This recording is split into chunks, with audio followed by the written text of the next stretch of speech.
सो दोस्तों, आज हम अक्षांशीय और देशांतरीय विस्तार देखने वाले हैं। तो दोस्तों, आपको पता है हमारे भारत का नक्शा कुछ इस टाइप से है, इस टाइप से बना हुआ होता है हमारे भारत का नक्शा। तो इसमें अगर हम देखें तो क्योंकि हमें पता है हमारी पृथ्वी कुछ इस टाइप की होती है, तो बीच वाली जो लाइन होती है इसे हम जीरो अक्षांश या विषुवत रेखा या भूमध्य रेखा कहते हैं। ये आपको पता होना चाहिए, भूमध्य रेखा कहते हैं। तो इसके ऊपर जो लाइन होती हैं इस टाइप से कुछ काल्पनिक लाइनें होती हैं, इनको हम क्या कहते हैं? अक्षांशीय रेखाएं कहते हैं। क्या कहते हैं? अक्षांशीय रेखाएं कहते हैं।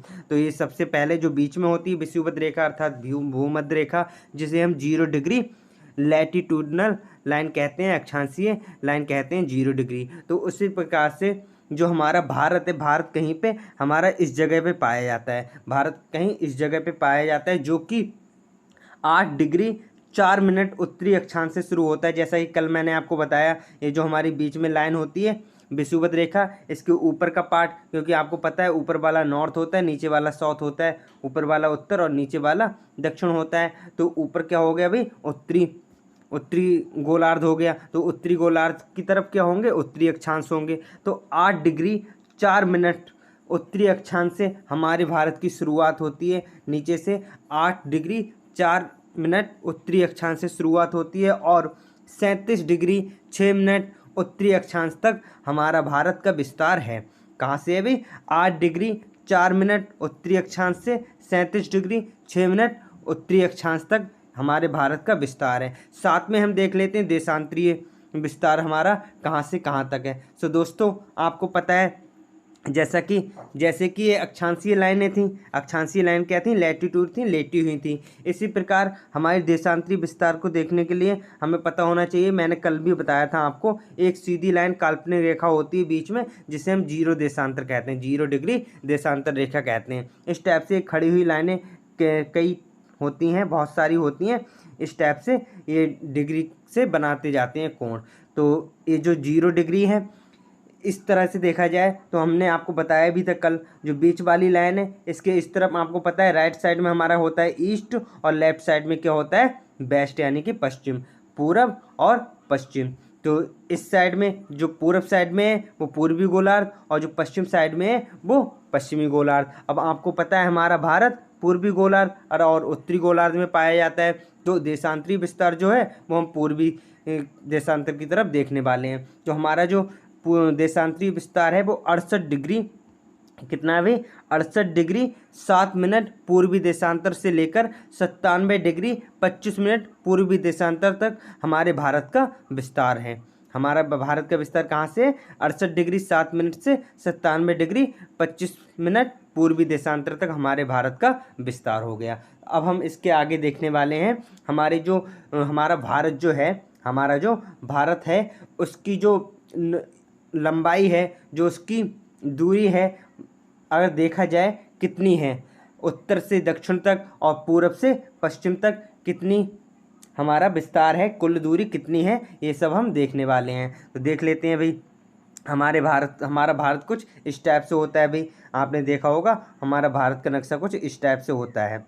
तो अगर हम देखें तो हमारा जो भारत होता है उसका जो उत्तर से दक्षिण देख लेते हैं। अगर उत्तर से नॉर्थ टू साउथ अगर इसकी दूरी मापी जाए तो ये लगभग 3214 किलोमीटर होती है। कितनी है भाई? 3214 किलोमीटर है। और अगर पश्चिम से पूरब या पूरब से पश्चिम की दूरी अगर मापें तो कुल दूरी 2933 किलोमीटर होती है। कितनी होती है? 2933 किलोमीटर होती है। तो नॉर्थ टू साउथ 3214 और वेस्ट टू ईस्ट 2933 इसकी लंबाई होती है। सो दोस्तों, इसके अलावा आपको पता होगा हमारी जो पृथ्वी होती है वो इस टाइप से है, कुछ इस टाइप से है। और हमारा भारत कहाँ पे है? यहाँ पे है। और यहीं से एक रेखा निकलती है, आपने देखा होगा 23.5 डिग्री उत्तरी अक्षांश से एक रेखा निकलती है, जिसे हम क्या कहते हैं? कर्क रेखा कहते हैं। क्या कहते हैं भाई? कर्क रेखा कहते हैं, ट्रॉपिक ऑफ कैंसर कहते हैं। और नीचे एक 23.5 डिग्री पर जो होती है 23.5 डिग्री दक्षिण अक्षांश में जो लाइन होती है उसे हम मकर रेखा कहते हैं। उसे क्या कहते हैं? हम मकर रेखा कहते हैं। अब यहाँ पर हम कर्क रेखा की चर्चा इसलिए करने वाले हैं क्योंकि हमारा भारत यहाँ पर पाया जाता है, तो हमारे भारत के मध्य से कर्क रेखा निकलती है। तो जब कर्क रेखा हमारे भारत के मध्य से निकलती है तो ये कई राज्यों से होकर निकलती है और कई शहरों से होकर निकलती है। तो वो सब डिस्कस आज हम करने वाले हैं, कौन कौन से प्रदेश से होकर निकलती है हमारी कर्क रेखा और कौन कौन से शहर से होकर जाती है कर्क रेखा, और कहाँ पर कर्क रेखा की ज़्यादा लंबाई है, ये सब आज हम देखने वाले हैं। तो दोस्तों देख लेते हैं कर्क रेखा, टॉपिक ऑफ कैंसर। तो दोस्तों आपको पता है हमारी पृथ्वी कुछ इस टाइप से होती है और हमारा भारत यहाँ पे पाया जाता है और 23.5 डिग्री पर हमारी क्या ट्रॉपिक ऑफ कैंसर कर्क रेखा पाई जाती है। और ये हमारे भारत के कितने राज्यों से होकर गुजरती है भाई? ये हमारे 8 राज्यों से होकर गुजरती है, क्योंकि आपको पता है हमारे भारत का नक्शा कुछ इस टाइप से होता है, इस टाइप से हमारे भारत का नक्शा होता है। तो ये इस टाइप से निकलती है, तो ये 8 राज्यों से होकर जाती है। तो सबसे पहले जो राज्य पड़ता है, सबसे पहले पश्चिम साइड में जो राज्य पड़ता है वो पड़ता है गुजरात। फिर उसके बाद क्या पड़ता है भाई? राजस्थान पड़ता है। फिर हमारा मध्य प्रदेश पड़ता है, फिर छत्तीसगढ़ पड़ता है, फिर हमारा झारखंड पड़ता है, फिर वेस्ट बंगाल पड़ता है, फिर त्रिपुरा पड़ता है और फिर लास्ट में मिजोरम। तो हम कह सकते हैं जो कर्क रेखा पश्चिमी जो राज्य हमारा छूता है, पश्चिमी राज्य जैसे ही हमारे देश में एंटर करती है कर्क रेखा, तो सबसे पहला राज्य जो हमारा पड़ता है वो क्या पड़ता है भाई? गुजरात पड़ता है। क्या पड़ता है? गुजरात पड़ता है।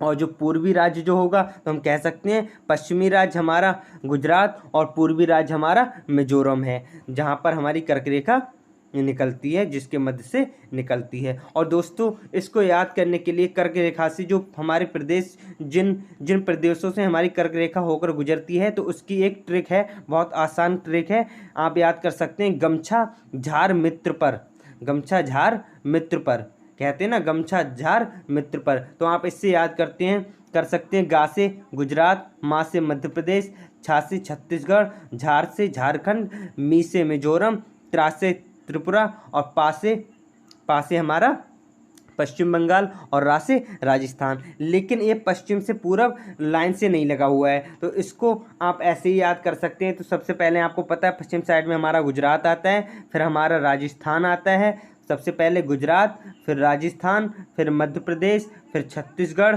फिर हमारा झारखंड, फिर हमारा वेस्ट बंगाल, फिर त्रिपुरा और फिर लास्ट में मिजोरम आता है। मिजोरम सबसे पूर्वी राज्य भी है जो कि कर्क रेखा से, मतलब कहीं ना कहीं कह सकते हैं जो हमारी कर्क रेखा है भारत में एंटर करती है गुजरात से और निकलती है मिजोरम से। इस टाइप से आप याद कर सकते हैं। और 8 राज्यों से होकर गुजरती है। कितने राज्यों से होकर गुजरती है? 8 राज्यों से होकर गुजरती है। और इसके साथ ही मैं बता दूं, इसके साथ ही दोस्तों मैं आपको बता दूं, ये जो कर्क रेखा है हमारा, क्योंकि भारत का नक्शा कुछ इस टाइप से होता है भी, कुछ इस टाइप से होता है, तो जब निकलती है कर्क रेखा तो हमारी जो झारखंड है, अभी मैंने आपको बताया गुजरात, राजस्थान, मध्य प्रदेश, छत्तीसगढ़, झारखंड, वेस्ट बंगाल, त्रिपुरा और मिजोरम से होकर जाती है। तो झारखंड जो हमारा राज्य पड़ता है, तो झारखंड की जो राजधानी है रांची, झारखंड की राजधानी जो रांची है उससे होकर निकलती है।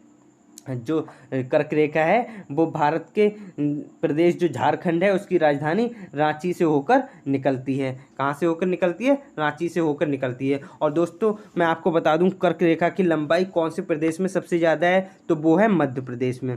मध्य प्रदेश में कर्क रेखा की लंबाई सबसे ज़्यादा है। सबसे ज़्यादा कर्क रेखा कहाँ से गुजरी है भाई? मध्य प्रदेश से गुजरी है। कहाँ से भाई? मध्य प्रदेश से गुजरी है। और सबसे कम राजस्थान से गुजरी है। सबसे कम कहाँ से गुजरी है? राजस्थान से गुजरी है। और झारखंड की राजधानी रांची से कर्क रेखा, राजधानी जो रांची है उसके ऊपर से निकली हुई है। तो कह सकते हैं, एक बार फिर से मैं आपको बता दूं, सर्वाधिक लंबाई जो कर्क रेखा की है वो मध्य प्रदेश में है। कहाँ पर है? मध्य प्रदेश से। और सबसे कम लंबाई जो कर्क रेखा की है वो राजस्थान में। तो ये हो गई कर्क रेखा की बात। ये क्या हो गई? कर्क रेखा की बात। इसके अलावा कुछ इंपॉर्टेंट शहर भी एग्जाम में पूछ लेता है, कुछ इंपॉर्टेंट शहर भी एग्जाम में पूछ लेता है कि कौन कौन से शहर से हमारी कर्क रेखा होकर निकलती है। तो जो निकटतम शहर हैं उनके नाम मैं बता दूं एक ट्रिक से आपने सुना होगा गरबा। क्या सुना होगा? गरबा। इस टाइप से आप याद कर सकते हैं गरबा। तो गा से जो गुजरात में है गांधीनगर, तो गांधीनगर जी से हो गया। यू से उज्जैन, यू से क्या हो गया? उज्जैन। और आर से रांची, अभी मैंने आपको बताया था। और बी से हमारा भोपाल हो गया। और ए से क्या हो जाएगा भाई? ए से अगरतला हो जाएगा। ए से अगरतला मिजोरम में जो पाया जाता है, अगरतला। भोपाल मध्य प्रदेश, और हमारा रांची झारखंड, और उज्जैन मध्य प्रदेश, और हमारा जो गांधीनगर है वो गुजरात। इन शहरों से होकर हमारी इन 4-5 शहरों से होकर निकलती है। निकटतम शहर हैं कर्क रेखा से निकलने वाले। तो ये भी शहर इंपॉर्टेंट हो जाते हैं आपके लिए, ये भी आपको पता होना चाहिए। तो ये तो हो गई दोस्तों कर्क रेखा की बात। ये कौन सी बात हो गई? कर्क रेखा की बात। बाकी का आप इसमें देख सकते हैं, पूरा मैंने लिख के रखा है, पूरा मैंने लिख के रखा है। अब इसके बाद हम दोस्तों बात करने वाले हैं IST, इंडियन स्टैंडर्ड टाइम। आपको दोस्तों पता है, आपको क्या पता है, जो हमारी दुनिया का जो टाइम है वो अगर देखा जाए तो यहाँ से लिया गया है। कहाँ से लिया गया है? आपको 0 डिग्री देशांतर से लिया गया है, जिसे हम ग्रीनविच मीन टाइम भी कहते हैं। ग्रीनविच मीन टाइम भी कहते हैं। और आपको ने दोस्तों सुना होगा कि हमारे जो भारत का टाइम है, क्योंकि हमारा भारत यहाँ पे पाया जाता है, तो इसकी एक इसी टाइप से, क्योंकि आपको पता है हमारा भारत कुछ इस टाइप से है, कुछ इस टाइप से है। तो सबसे पूर्वी राज्य जो है हमारा अरुणाचल प्रदेश है, और पश्चिमी गुजरात है। तो दोस्तों आपको पता है जो सूर्य है, सूर्य किस साइड से निकलते हैं भाई? पूर्व साइड से निकलते हैं। तो पूर्व साइड से जब निकलेंगे तो सूर्य की रोशनी सबसे पहले कहाँ पे आएगी भाई? अरुणाचल प्रदेश में आएगी। जो इस टाइप से अगर देखा जाए तो टाइम में काफ़ी अंतर पाया जाएगा। देखा जाए तो यहाँ पे पहले आ जाएगी रोशनी सूरज की, और यहाँ पे काफ़ी बाद में आएगी, लगभग 2 घंटे बाद। अब मैंने एक तो कह दिया 2 घंटे बाद, ये 2 घंटे बाद कैसे कह सकते हैं? तो दोस्तों अभी मैं आपको सब बताने वाला हूँ।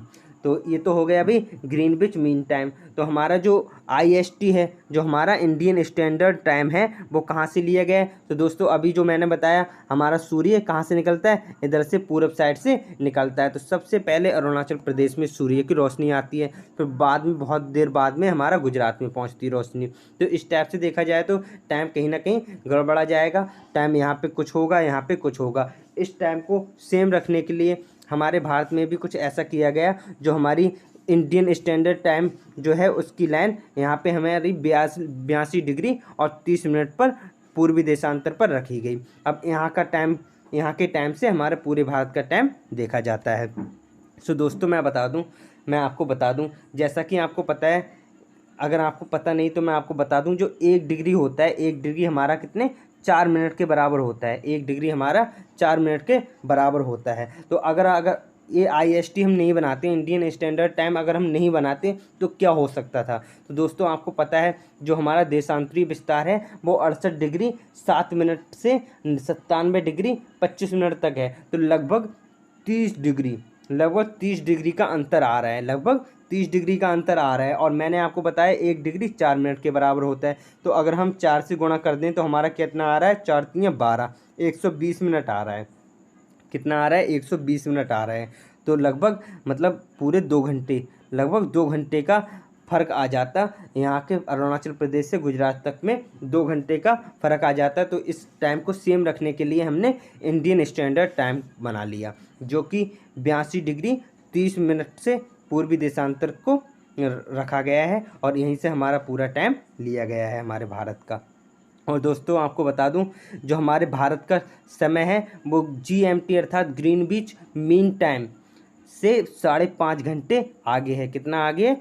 5.5 घंटे आगे चल रहा है। ठीक है, क्योंकि हम पूर्वी देशांतर में पाए जाते हैं, इसलिए प्लस 5.5 घंटे ग्रीनविच मीन टाइम से आगे है। और हमारा जो इंडियन स्टैंडर्ड टाइम है वो 82 डिग्री 30 मिनट पूर्वी देशांतर से लिया गया है। और जो दोस्तों मैं बता दूं, जो इंडियन स्टैंडर्ड टाइम वाली जो लाइन है, ये जो लाइन है 82 डिग्री 30 मिनट वाली जो लाइन है, वो कितने राज्यों से होकर निकली है? ये मैं आपको बता दूं, ये 5 राज्यों से होकर निकलती है। कितने राज्यों से होकर निकलती है भाई? 5 राज्यों से होकर निकलती है। उत्तर प्रदेश, मध्य प्रदेश, छत्तीसगढ़, उड़ीसा और आंध्र प्रदेश। और क्या भी? आंध्र प्रदेश। और क्या हो गया अभी? आंध्र प्रदेश।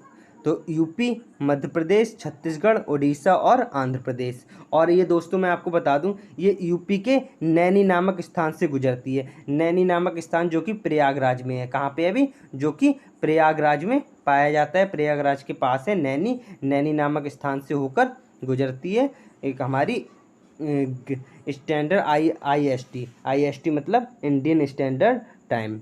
ये हमारी यूपी के नैनी अर्थात प्रयागराज के पास जो नैनी है वहाँ से होकर निकलती है। और दोस्तों मैं आपको बता दूं, जो हमारी IST है, इंडियन स्टैंडर्ड टाइम जो है, और वो और कर्क रेखा एक दूसरे को कहाँ पर काटती हैं भाई? ये छत्तीसगढ़ में काटती हैं। यहाँ कहाँ पे काटती हैं भाई? छत्तीसगढ़ में काटती हैं ये एक दूसरे को। इस टाइप से ये एक दूसरे को छत्तीसगढ़ में काटती हैं। छत्तीसगढ़ में भी एक ज़िला है सूरजपुर, एक ज़िला है सूरजपुर में हमारी IST और कर्क रेखा एक दूसरे को काटती हैं। ये भी कई बार पूछ लिया जाता है एग्जाम में। इसके अलावा दोस्तों मैं आपको बता दूं, मैं आपको बता चुका हूँ, अरुणाचल प्रदेश में गुजरात से 2 घंटे पहले सूर्योदय होता है। अरुणाचल प्रदेश में 2 घंटे पहले सूर्योदय हो जाता है। अभी मैंने आपको बताया था, क्योंकि 30 डिग्री का अंतर आ रहा है। सबसे पहले सूर्य अरुणाचल प्रदेश में आएंगे और 2 घंटे बाद गुजरात में आते हैं। अब दोस्तों हम देखने वाले हैं भारत की तटीय सीमा। क्या देखने वाले हैं? भारत की तटीय सीमा अब हम देखने वाले हैं।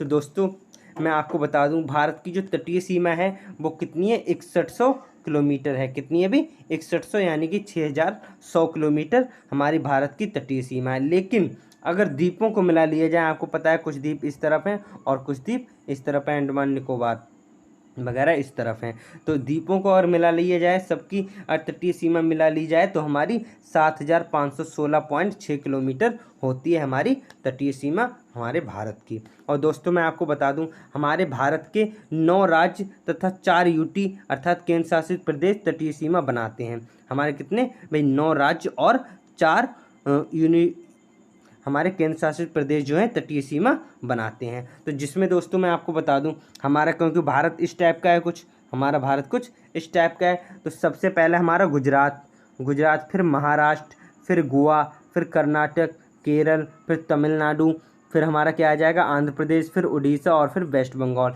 इस टाइप से पूरे 9 राज्य तटीय सीमा बनाते हैं। और इसी प्रकार से 4 हमारे केंद्र शासित प्रदेश जो हैं वो तटीय सीमा बनाते हैं।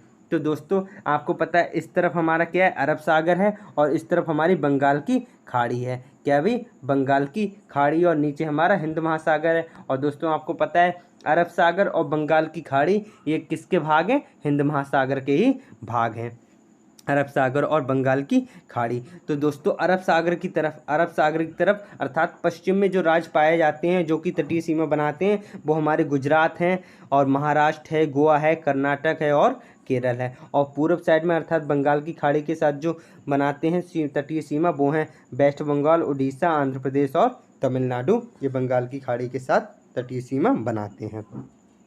सो दोस्तों अब हम थोड़ा देख लेते हैं, तो जो मैक्सिमम कोस्ट लाइन है, हम कुछ ऊपर का ही देख लेते हैं, जो कि हमारे पेपर के पॉइंट ऑफ व्यू से इम्पॉर्टेंट है। तो दोस्तों जो सबसे ज़्यादा जो कोस्ट लाइन बनाती हैं, तटीय सीमा बनाते हैं प्रदेश, वो हैं हमारे गेट से आप याद कर सकते हैं, गुजरात, आंध्र प्रदेश और तमिलनाडु। गुजरात, आंध्र प्रदेश और तमिलनाडु। और उसमें भी मैं दोस्तों बता दूं, सबसे ज़्यादा तटीय सीमा अगर हमारा कोई प्रदेश बनाता है वो है गुजरात।